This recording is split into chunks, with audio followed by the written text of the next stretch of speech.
सिद्धि की शादी के बाद वो ससुराल चली जाती है। पीछे रह जाती है भाभी रानी। सिद्धि के ससुराल जाते ही भाभी कहती है, अरे वाह जी वाह, सारे कपड़े मेरे। हाय रे पैंट, अरे वाह वाह, मजा आ जाएगा। अरे ये सिद्धि की अलमारी के सामने खड़े होकर क्या बड़बड़ा रही है? जा जाकर देख मेहमानों को विदाई की मिठाई मिली कि नहीं। अब हाँ माँ जी, क्यों नहीं, लेकिन पहले कपड़े तो बदल लूं। अब रानी आ जाती है सिद्धि के उन कपड़ों में जो वो ससुराल जाने से पहले घर छोड़ जाती है। अरे रानी, कुछ दिन रुक जाती। अरे ये तो सिद्धि बिटिया को मैंने ही दिया था, बड़ा ही फबता था उस पर, तुझ पर तो कुछ खास नहीं लग रहा। अब वो ना मेरे सारे कपड़े गीले थे तो सोचा पहन लूं। वैसे भी सिद्धि को कौन सा दिन पुराने आउटडेटेड कपड़ों को पहनना है। वैसे भी ये सूट तो मैंने तभी पहना था, वैसे खास है भी नहीं ये। हाँ ठीक है, लेकिन ना मेरी सिद्धि पर तो जमता था। सारे मेहमान चले जाते हैं और सिद्धि ससुराल से मायके पहली बार आती है। अपना घर, अपना कमरा, अपनी अलमारी। ये बोलकर जैसे ही सिद्धि अलमारी खोलती है तो सामने उसके कपड़ों की जगह कुछ और ही रखा होता है। माँ, ओ माँ, जरा कमरे में तो आना। सास और रानी वहां पहुंच जाते हैं। रानी ने पहनी होती है सिद्धि की जींस और टी शर्ट। अरे भाभी, ये क्या?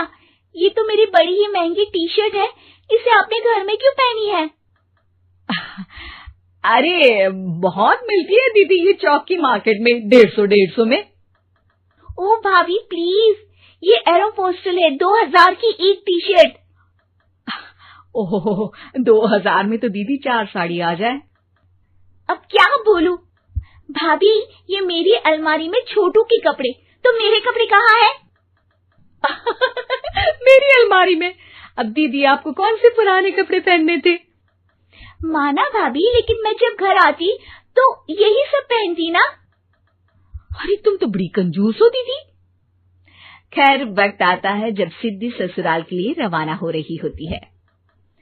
अरे रानी, अंदर से सिद्धि का गिफ्ट ले आ, लड़की पहली बार ससुराल से मायके आई है। रानी अंदर जाती है और एक सिंपल सी साड़ी लेकर बाहर आ जाती है। ये लीजिए माँ जी। सास बेटी को गिफ्ट देकर ससुराल भेजती है। अगले दिन रानी एक सुंदर सी साड़ी पहनकर सामने आती है। अरे रानी, ये तो वो साड़ी है जो मैंने सिद्धि को देने के लिए दी थी जब वो ससुराल ले जाती, लेकिन ये तूने कैसे पहन ली? अरे माँ जी, ये साड़ी तो मुझे बहुत पहले से ही पसंद थी, लेकिन चिंता ना करिए, मैंने सिद्धि के लिए भी अच्छी सी साड़ी दी है। हाँ। तभी सिद्धि का फोन आता है।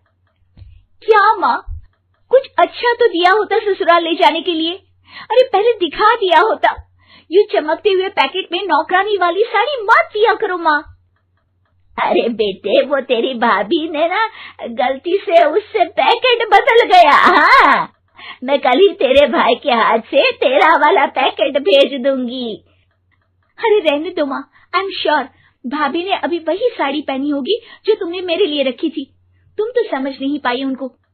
खैर छोड़ो, मैं ज्यादा बोलती अच्छी नहीं लगती, रहने दो, आपको उन्हीं के साथ रहना है, फिर बात करेंगे। सास को रानी पर गुस्सा आ जाता है। वो उसके कमरे में जाती है जहाँ वो शादी का एल्बम देख रही होती है। रानी, मार्केट जाकर एक ऐसी ही साड़ी लेकर आ, कल प्रतीक जाकर सिद्धि के घर दे आएगा। अरे क्यों माँ जी, कितनी साड़ी देनी है दीदी को? यहाँ कोई सेल लगी है क्या? अरे चुप कर, मेरे बेटी के हिस्से की साड़ी खुद पहन ली, अब ज्यादा ज्ञान बांट रही है। एक दिन सिद्धि का फोन आता है। माँ, मेरी सास ने आप सबको खाने पर बुलाया है। सारे लोग सिद्धि के ससुराल पहुँचते हैं। खाना खाकर वो लोग निकल रहे होते हैं कि सिद्धि की सास सभी को गिफ्ट देती है। अरे बहन जी, बेटी के घर का खाना खा लिया, यही बहुत है जो आप ऊपर से गिफ्ट भी दे रही है। अरे बहन जी, आप भी कहाँ इन बातों पर विश्वास कर रही हैं। सास सभी को गिफ्ट देती है, लेकिन रानी को जो साड़ी देती है वो अजीब सी हरे रंग की लाल रंग के बड़ी छाप वाली होती है। अरे छी छी, ये कौन पहनेगा? सासू माँ को तो जरी वाली इतनी सुंदर और मेरे लिए ये नौकरानी वाली। अरे भाभी, दरअसल मैं जब भी घर आती थी आप वापसी में ऐसी ही साड़ी देती थी ना, तो माँ ने सोचा कि आपको आपकी पसंद की ही साड़ी क्यों ना दी जाए।